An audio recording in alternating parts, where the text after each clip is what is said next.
মুসলমান ইমানদার নবীর উম্মত, এই দুনিয়ার জমিনে এমন কোনো বিষয় নাই যেই বিষয় নিয়ে মানুষ মতানৈক্য সৃষ্টি করে না।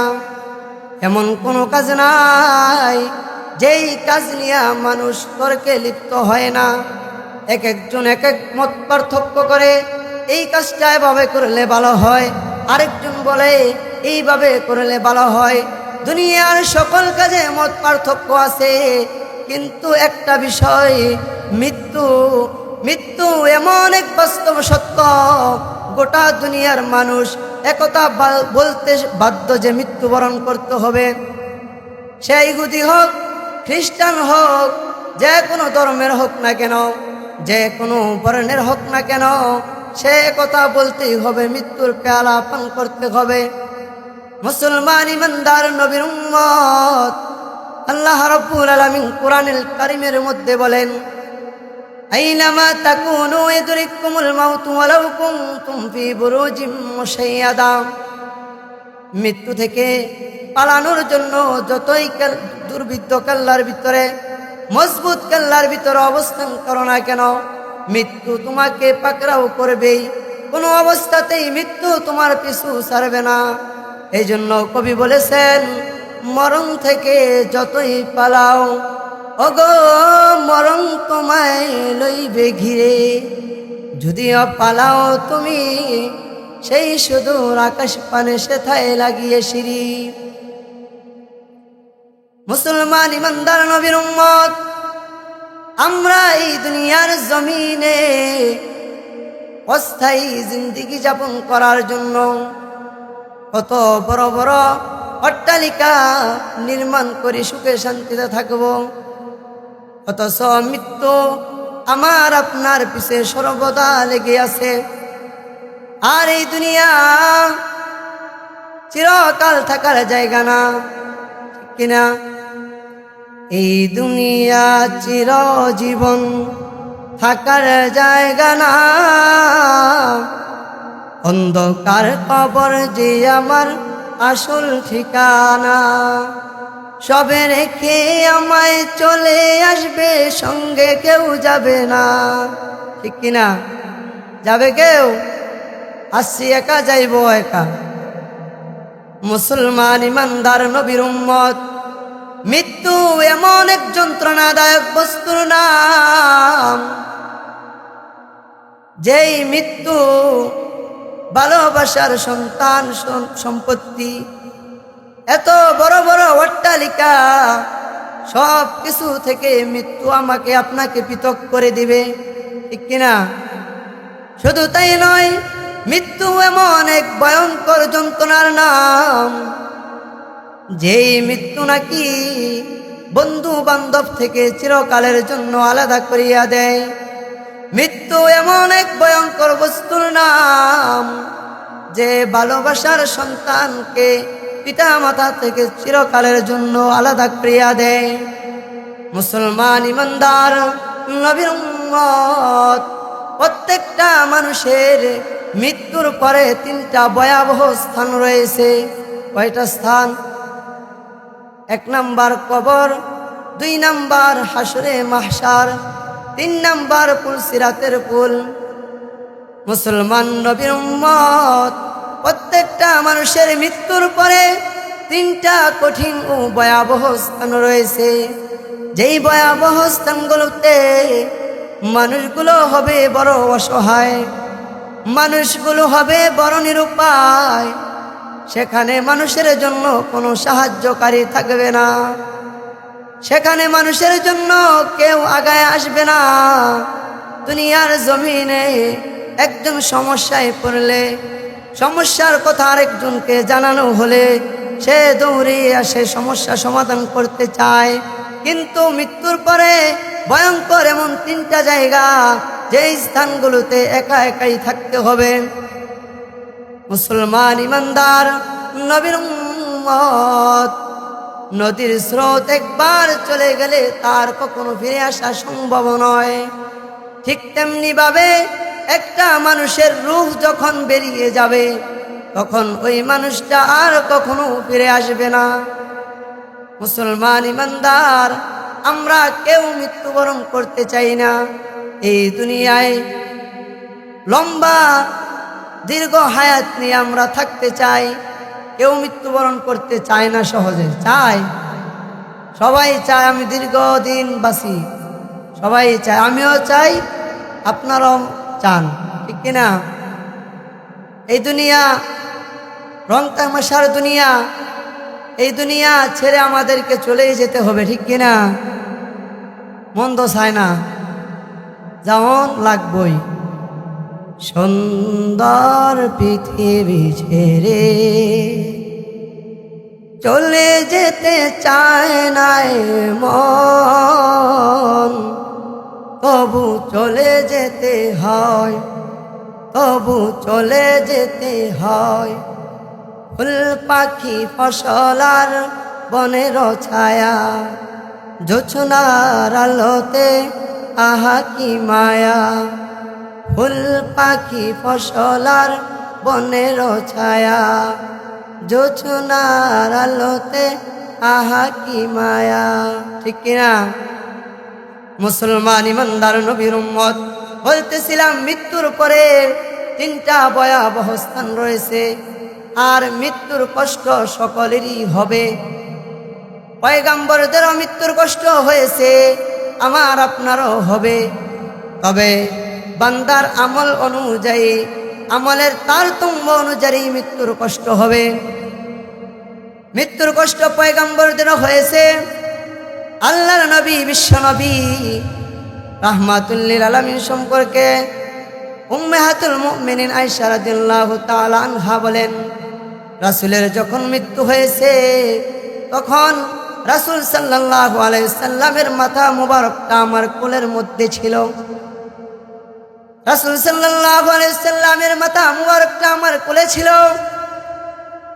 রাসূল সাল্লাল্লাহু আলাইহি সাল্লামের ডান পাশে একটা পানির পাত্র ছিল। রাসূল সাল্লাল্লাহু আলাইহি সাল্লাম হাত পানির মধ্যে দিয়া মুখ মুছতেন, শুকায় যেত আবার মুছতেন, পানি নিয়ে মুছতেন বারবার, আর বলতেন মৃত্যু অনেক কষ্ট, নিশ্চয়ই মৃত্যু অনেক কষ্ট। বলতেছিলাম মৃত্যুর যন্ত্রণা সবারই হবে, তবে নেককার আর বদকারের মৃত্যুর মাঝে পার্থক্য থাকবে।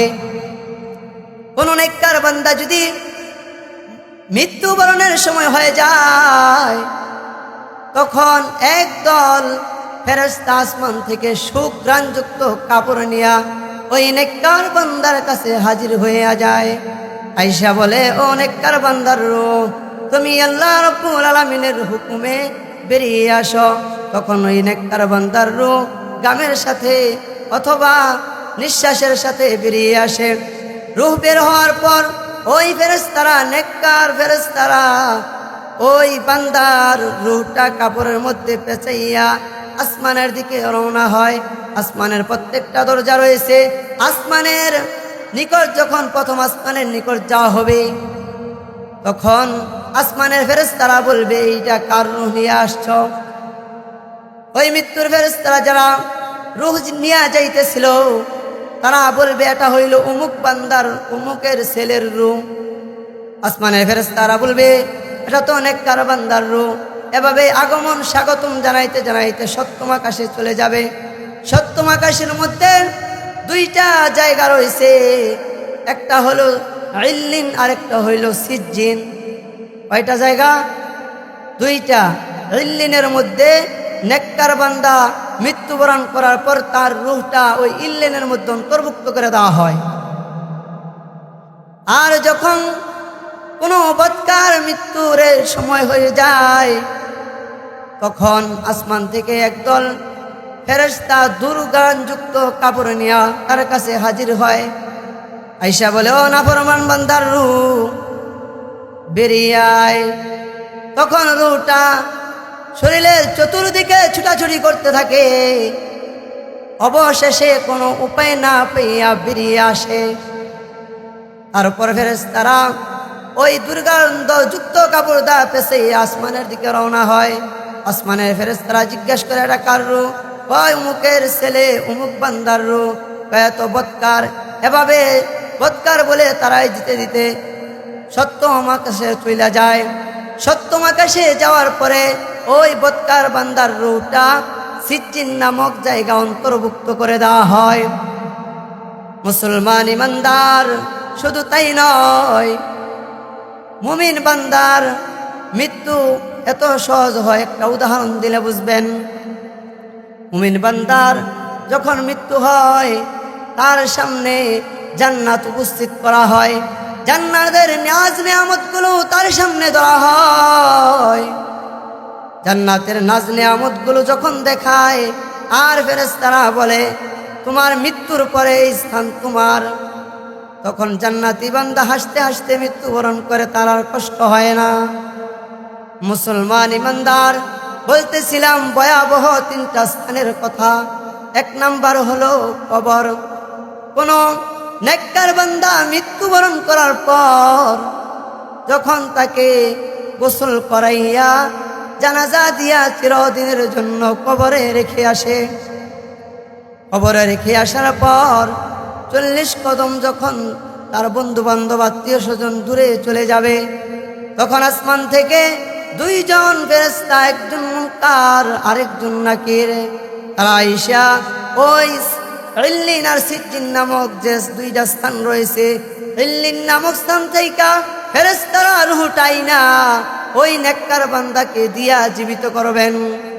জীবিত কইরা বলবেন মার রব্বুকা, নেককার বান্দা বলবে আমার রব আল্লাহ। মান দিনুকা, তোমার দিন কি? সে বলবে দিন আল ইসলাম, আমার দিন ইসলাম। মান নাবিয়ুকা, তোমার নবীকে? সে বলবে আমার নবী মুহাম্মদুর রাসূলুল্লাহ সাল্লাল্লাহু আলাইহি ওয়াসাল্লাম। তখন আল্লাহ রাব্বুল আলামিন ফেরেশতাদেরকে ঘোষণা দিবেন আমার এই বান্দার স্থানটা জান্নাতে করে দাও, তাকে জান্নাতের পোশাক পরায়া দাও, তার কবরের সাথে একটা জান্নাত থেকে দরজা ফিট করিয়া দাও।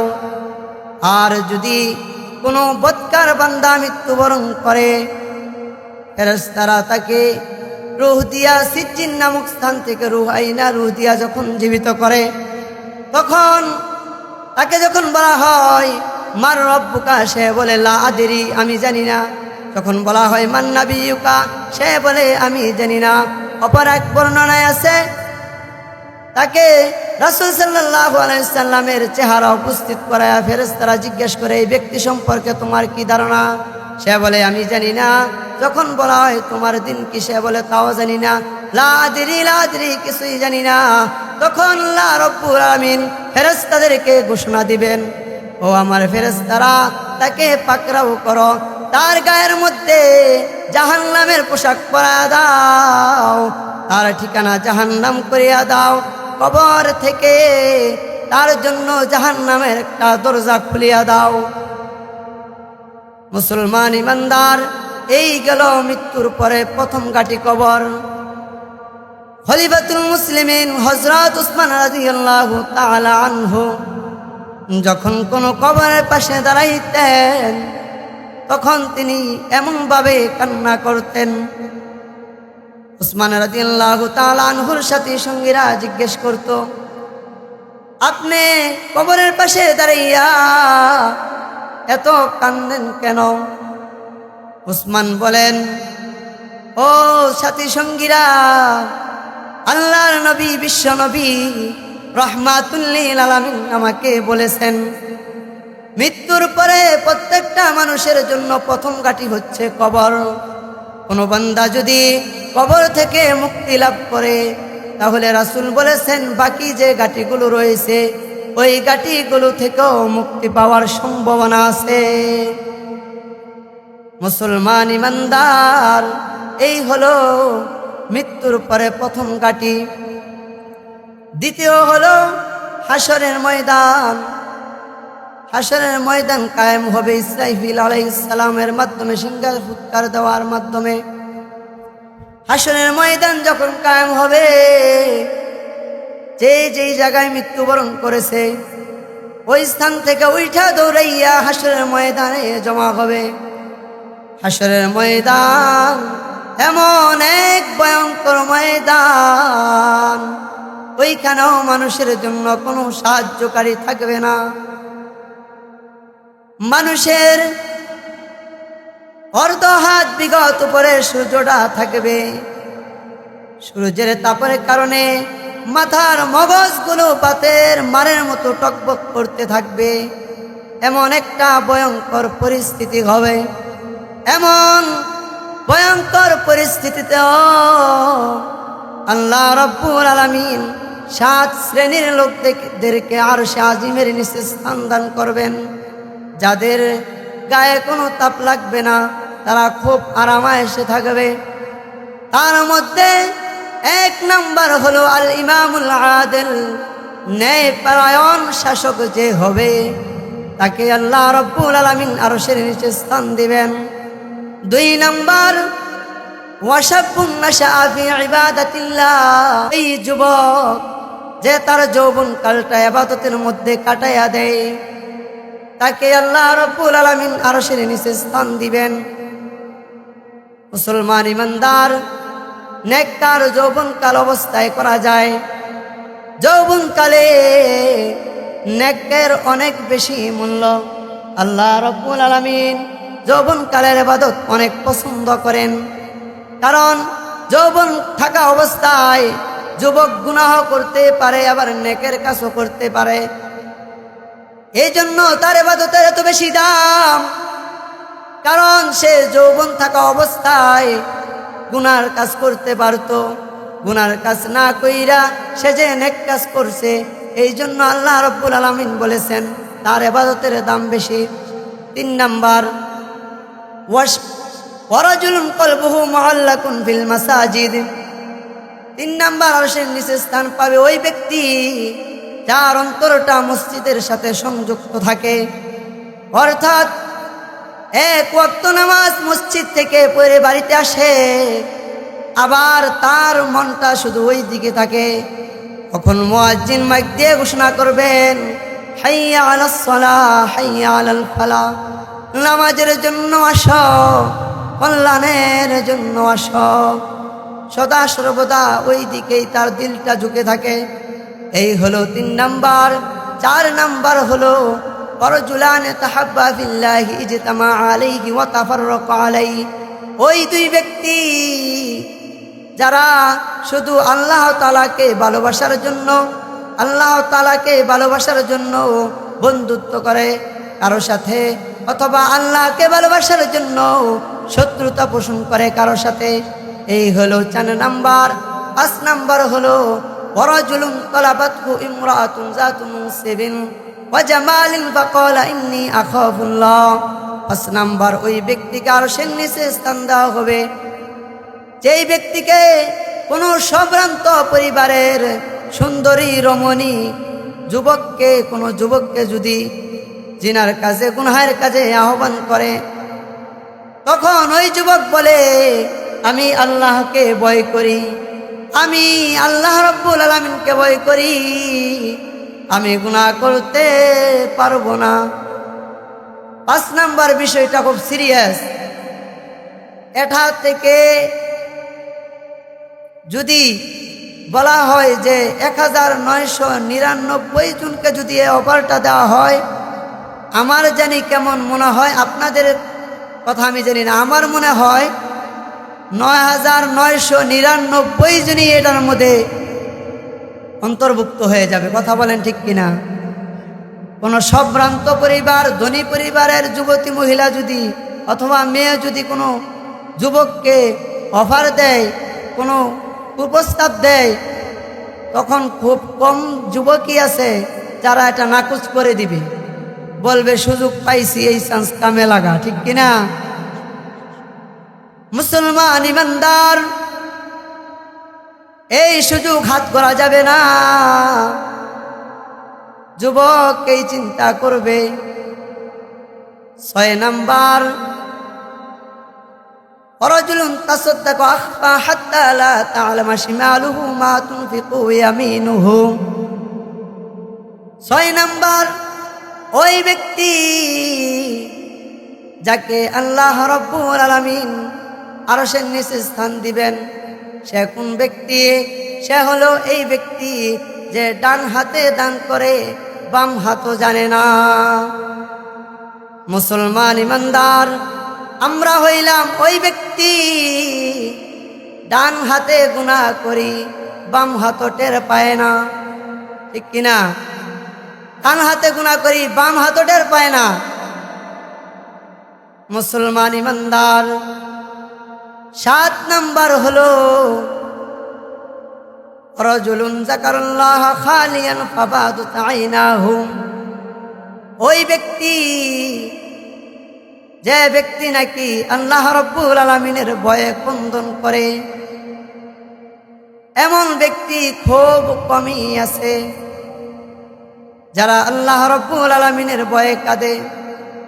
দুনিয়ায় সমস্যা সমস্যা শুধু সমস্যা, টাকা নাই কান্না করে, বিভিন্ন সমস্যায় পড়লে কান্না করে, কিন্তু আল্লাহ রাব্বুল আলামিনের কান্নার জন্য খুব কমই লোক পাওয়া যাবে। মুসলমান ইমানদার হাদিস বলেছিলাম, আদ-দুনিয়া সিজনুল মুমিন ওয়া জান্নাতুল কাফির, দুনিয়াটা হইল মুমিনের জন্য জেলখানা আর কাফের বেঈমানদের জন্য হলো জান্নাত। আল্লাহ রাব্বুল আলামিন বলেন, এই দুনিয়ায় থাকতে পারবা না, যতই রং তামাশা করো, যতই হেলায় খেলায় সময় কাটায়ও না কেন, তোমার সময় শেষ হয়ে যাবে এক সময়। অবশেষে তোমার ঠিকানা হবে ওই অন্ধকার কবরস্থান। একটা কৌল আছে, আদ-দুনিয়া ও মাজরাতুল আখিরা, দুনিয়াটাই হইল আখিরাতের শস্য ক্ষেত্র।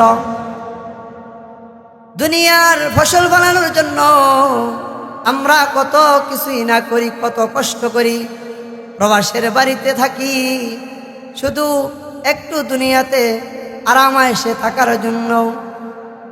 একটা মশার কামড়ের ভয়ে মশারি টানাই, ঠিক কিনা? একটা মশায় কামড়াইবো, মশারি টানাই, অথচ কবরে যাওয়ার পর তাকে যে কত ভয়ঙ্কর শাস্তি দেওয়া হবে যদি বৎকার হয়, বিভিন্ন শাস্তির কথা উল্লেখ রয়েছে। এমনও শাস্তি আছে, যদি কোনো বৎকার বান্দা মৃত্যুবরণ করে, তার কবরে এমন একজন বদির ফেরেশতা নিয়োগ করা হবে যে কানও শুনবে না, চোখও দেখবে না, খালি পিটাইতে থাকবে। কারণ কানে যদি শোনে, চোখে যদি দেখে, তারপরে তার একটা মায়া লাগবে, কয় কেমনে মারি, কান্তাছে, ঠিক কিনা? এজন্য বদির ফেরেশতা, অন্ধ ফেরেশতা নিযুক্ত করা হবে। সে এমন বড় হাতুড়ি দিয়ে পিটাইবে, যদি ওই হাতুড়ি দিয়া দুনিয়ার জমিনে কোনো বড় পাহাড়ে হাতুড়ি মারা হতো, তাহলে ওই পাহাড়টা সাথে সাথে ধুলি কণায় পরিণত হয়ে যেত। মুহতারাম হাজরিন, সময় সংক্ষেপ, এই জন্য আপনাদেরকে বলবো, আমরা আমাদের জিন্দিগিটা এমনভাবে পরিচালনা করব যেন মৃত্যুর পরে আমাকে সবাই আপনাকে কবরে রেখে আসবে, সবাই দেখবে আমাকে অন্ধকার কবরে রেখে আসছে। যদি আমি আপনি নেককার হইতে পারি, তাহলে অন্ধকার কবরে গিয়ে দেখব অন্ধকার কবর অন্ধকার নয়, অন্ধকার কবর আল্লাহ রাব্বুল আলামিন আলো দিয়া পরিপূর্ণ করে দিয়েছে। এমন একটা জিন্দেগি আমরা গঠন করতে চাই না? কারা কারা চায়? হাত তুলে আল্লাহকে দেখাই। আল্লাহ, তুমি আমাদের সবাইকে এমন একটা জিন্দেগি গড়ার তৌফিক দাও বলে আমিন। আখিরু দাওয়ানা আনিল হামদুলিল্লাহি রাব্বিল আলামিন।